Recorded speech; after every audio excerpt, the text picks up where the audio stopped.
I've been thinking about this a lot because this is mentioned quite often, like in movies, songs, random conversations, that men never truly get over their first love and will always have feelings for them, even decades later.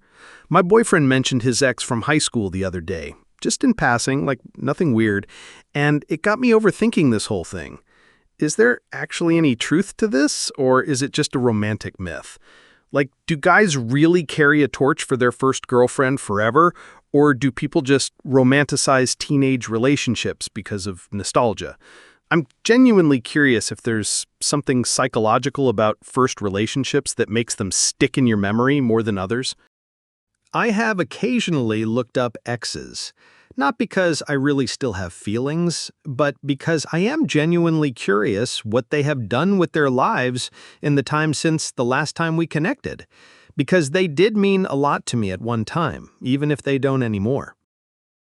My partner remembers not just his first, but all of them, because he has a normally functioning memory. Don't allow romanticized media bullshit make you insecure. Yep, I remember my first girlfriend very well. We were together for some months, and while I obviously liked her, it was clumsy to say the least. Haven't heard anything about her in about 15 years. I can't imagine I would want to be with her, even if we were both single, and we'd meet out there on the beach on a beautiful summer's night like tonight when it's perfect for falling in love. Certain strong experiences will leave imprints, and first ones, or at least early ones, will often be stronger than others, in part because there was less to compare them to. Often people will make mistakes in things they are inexperienced in, and regret them later, once they know more, and that makes the feeling stronger. Even if they're in an overall better place now, there can still be some hint of nostalgia about the older ones. So I think it's normal, to a point. If the person thinks too much on it, or really spends a lot of time focused on it rather than the present and future, they may need a smack of sorts. There is something incredibly innocent and naive about first love. Oftentimes, people are more vulnerable in that relationship, since they aren't guarded, jaded from life's hardships. Your first real love was probably special and unique and worth remembering for what it was. Your partner probably thinks about random classmates they had in 5th grade, a road trip they took with their parents in their teens, or their first car, too. Some people just have long memories. I know that I do.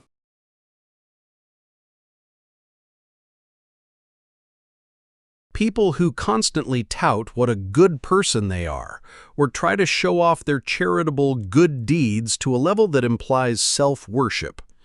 Those workers that are so nice to anyone who has the same position or higher, but the second they are alone with somebody lower, they treat you like you're nothing. When a girl that claims to be a girl's girl gives you the most backhanded compliment and laughs it off as just being blunt, they like to be the center of attention. They appear unreceptive to others feeling awkward or uncomfortable because of them. Suggests they only value themselves. They go through lots of different friends or partners, make big promises they don't keep. They avoid accountability or disassociate after letting you down. They act nice and invite you in, make you feel uncomfortable, then leave you wondering what you did wrong. Recently talking to my sister about this. I also have cancer. I've had family I haven't spoken to in years who have called me to express sympathy and wish me well. I'm thankful. However, I had family members call and offer me help. I was also grateful. One of them offered to drive me to and from my radiation treatments. He called on a Friday. He took me the following Monday. On the Tuesday, I called him when he didn't show up to pick me up. He said he wouldn't be able to take me, but somehow didn't think to call and let me know. I called him the Wednesday, and he had another excuse to not pick me up. I never called again. He never called or came by. That was almost 4 weeks ago. He offered and then only took me once. It's pretty clear to me that he only offered so that he can tell people he helped me after I got cancer. Obvious virtue signaling. One of my professors was talking about privilege and started bawling in front of the class because of her white privilege. Not only did it look really fake, she is also someone who should not be getting so dysregulated, as she's a clinical psychologist and unpacked this shit years ago when she took the very same class in the same school herself. She also preaches self-care and how the systems we're in, grad school included, are designed to basically crush us. Then she assigns us tons of extra busy work, leaving us drained and without time for self-care. Also, she's always taking on more than she can handle and doesn't do shit for self-care and never gets back to any of us unless we message her several times, but expects us to get back within an hour. Clearly, I do not like this woman and just needed a place to vent. When they say, "It's just the truth," 90% of people who I've heard say this have used this phrase to justify something hurtful they said to someone. Nobody will want to be your friend if you don't learn to talk like a normal person, or to back up something they said that just isn't true. There's a behavior in psychology called undoing.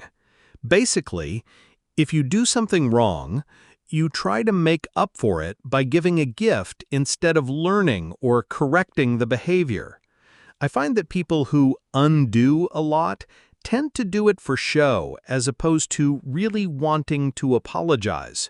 Same goes for people who are obsessed with gift giving. There's usually an ulterior motive